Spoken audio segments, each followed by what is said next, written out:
Cine Recap PH. Ang pelikulang ibabahagi ko ngayon ay patungkol sa martial artist na inakusahan ng pagtatrader sa sariling master at pagpatay sa magulang na hindi niya ginawa dahilan ng gusto siyang patayin ng buong samahan ng martial arts. Ang pelikulang ito ay ang Chinese action-adventure film na ipinalabas 2023 na pinamagatang Sakra. Bago tayo magpatuloy, paki-like ang video at mag-subscribe na din sa channel na ito. Maraming salamat. Nagsimula ang lahat kung saan isang sanggol ang natagpuan ng mag-asawa sa harapan ng kanilang tahanan. Inampon ng mag-asawang mula sa Song Empire ang bata hanggang sa mapalaki na pinangalan ng Chao Feng kung saan bata palang mayroon na itong pambihirang lakas, na nagbigay sa kanya ng daan na pamunuan ng Beggar Clan, isang malaking komunidad ng martial arts. Isang araw, nagkaroon ng malaking pagtitipon ng buong samahan sa kinakaharap na problema. Inakusahan si Chao Feng ng mga kasama na traidor sa samahan dahil pinatay ang pangalawang master at siya ang itinuturong salarin. Walang dahilan si Chao Feng para gawin ang paratang, subalit ang asawa na mismo ng Vice Master ang nagturo sa kanya na pumatay kahit pa itinatanggi niya ito. May inilabas na sulat na naiwan ang Vice Master na naglalahad ng katotohanan sa pagkatao ni Chao Feng na nagmula ito sa Kitten, ang mortal na kaaway ng Song Empire. Ayaw tanggapin ni Chao Feng ang sulat dahil maaari itong mapeke, ngunit dumating ang Elder at ito ang nagpatunay na totoong nagmula sa Kitten ang magulang niya na ayon sa kwento aksidenteng napatay mula sa nadaanang labanan. Nang may patunay, iniwan na si Chao Feng ng mga kasama at tinanggal ang kanyang posisyon bilang leader ng kanyang gang. Kailangan niya ring labanan ang 4 na leader ayon sa panuntunan ng gang, pero tinanggap na agad ni Chao Feng ang magiging kapalaran at nilisan ang buong samahan na ngayon wala nang ugnayan sa kanila.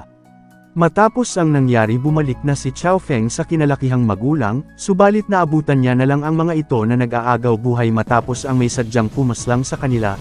Gusto man niyang malaman ang totoong pagkatao, ngunit huli na ang kanyang pagdating, may nakakita rin sa kanyang napagkamalan itong siya ang pumatay sa sariling magulang sa kabila ng wala itong katotohanan.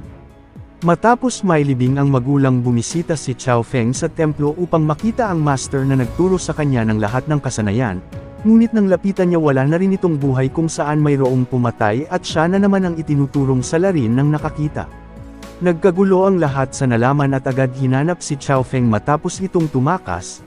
May isang monghe na may kakaibang ikilos na nagtago sa loob, pero nahuli ito ni Chao Feng at nalaman na mayroon siyang ninanakaw na mahalagang sulat. Nagdatingan ang lahat kasama ang mga elders para panagutin si Chao Feng sa krimen na hindi ginawa. Kahit anong paliwanag ni Chao Feng, ayaw nilang maniwala at pinagbibintangan din siyang nagnakaw ng mahalagang bagay sa templo. Nang balak siyang hulihin ng elder gamit ang martial arts, sinalag niya ito ng napakalakas na puwersa dahilan ng tumama sa nahuling monghe. Napag-alaman na nagbabalat kayo lang pala ito at isa siyang babae, ngunit matindi ang tama nito sa lakas ng tumama na kapangyarihan, kaya isinama ito ni Chao Feng sa pagtakas upang pansamantalang mabigyan ng paunang lunas. Nang bumuti na ang pakiramdam nito, ang babae ay nagngangalang Azo. Wala siyang balak magnakaw, gusto niya lang hiramin ang Yi Jianjing ng mga monghe para basahin at ibabalik pag natapos. Sandaling umalis na muna si Chao Feng na kalaunan bumalik rin kaagad may dalang pagkain para kay Azo. Nagpahinga na rin ito kung saan hindi pa rin tumigil ang malakas na ulan. Sa ibaba may dumating na mga miyembro ng gang na patuloy na hinahanap si Chao Feng. Nagmamayabang ang leader sa mga kasama na mas magaling ang kung fu niya kay Chao Feng. Habang naririnig sila ni Azo sa itaas, nang balak nakawin ng mga ito ang kabayo, pinigilan sila ni Azo na makuha. Nagising na rin si Chao Feng at agad na silang umalis para dalhin si Azo sa magaling na manggagamot dahil nasa panganib pa rin ang buhay nito pag hindi agad magamot. Nagmula si Azo sa Merong Clan, isa sa pinakamakapangyarihang imperyo bilang taga-silbi. Sinabihan siya ng kanyang master na si Merong Fu na kung makuha niya ang Yin Jinjing, sasabihin sa kanya ang totoo niyang pinagmulan. Nang sasapit na ang dilim, doon na sila magpapalipas ng gabi. Ang misyon lang ni Chao Feng sa ngayon ay madala si Azo sa manggagamot at tutuloy na siya sa Yanmen Pass upang alamin ang kanyang totoong katauhan, na kung isa talaga siyang Kitten. Ngunit bigla na namang nanghihina si Azo, hindi na niya kaya pang mapagaling pansamantala, kaya nagmadali na itong umalis para madala si Azo sa doktor. Samantala, nagkaroon ng malaking pagpupulong ng samahan sa pagkakaisa laban kay Chao Feng na itinuturing na ngayong kriminal. Maya-maya pa sa labas ng bulwagan may nakita ang mga bantay at agad nagulat sa master dahil parating roon si Chao Feng, na ikinagulat ng lahat ang pagpapakita nito sa kanila. Agarang sinalubong si Chao Feng ng buong samahan habang wala naman itong ibang layon kundi makita ang banal na manggagamot. Nagkakaisa ang lahat na itinuturing na traidor si Chao Feng at lumabas ang doktor upang harapin siya. Ang doktor lang ang tanging may kakayahan na magamot si Azu, subalit tumanggi ito dahil sa kanyang pagiging kitten.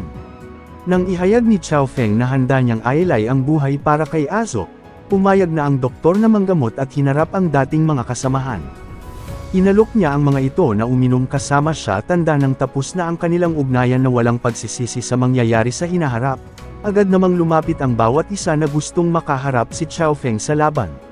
Matapos ang seremonya nagsimula na siyang sinugod para tapusin, mag-isa lang itong lumalaban-laban sa dami ng mga dating kasama pero sa taglay niyang husay at galing nagagawa niyang makasabay sa kanila.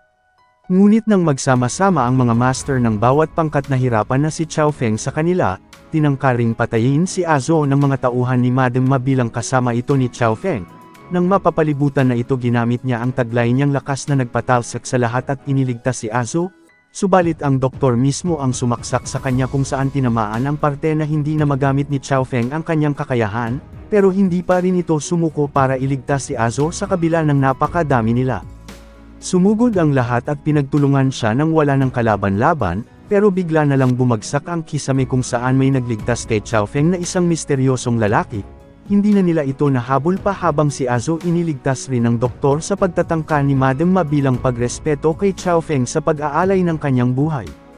Sa ngayon ginagamot na si Chao Feng ng misteryosong lalaki mula sa kanyang mga sugat na natamo.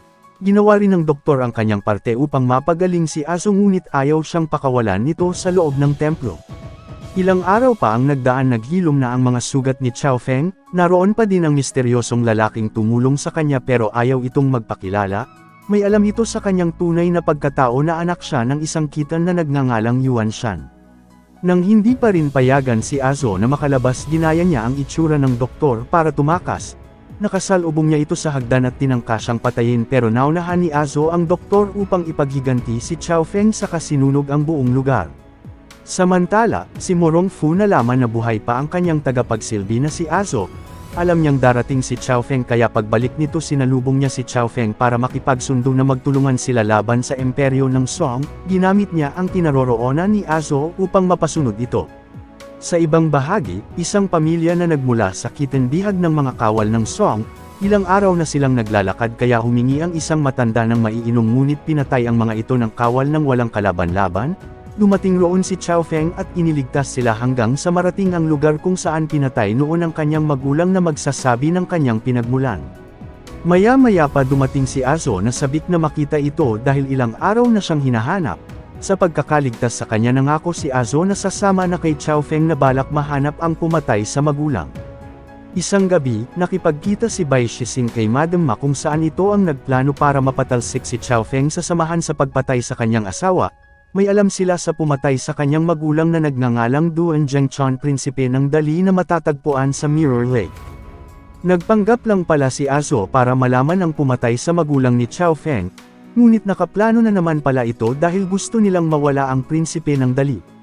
Kalaunan nakarating na si Chao Feng sa Mirror Lake na inabutan si Duan Zhengchuan na gustong patayin ng sariling anak na si Azi. Matapos niya itong iwanan noon, itinapon ni Azi ang kanyang kwintas sa ilog na patunay na anak ito ni Duan, pero nakuha ito ni Azu kung saan may kahalintulad sa kanya. Tinangka naman tapusin ni Azi ang ama, sa galit buti na lang nailigtas ito ni Chao Feng.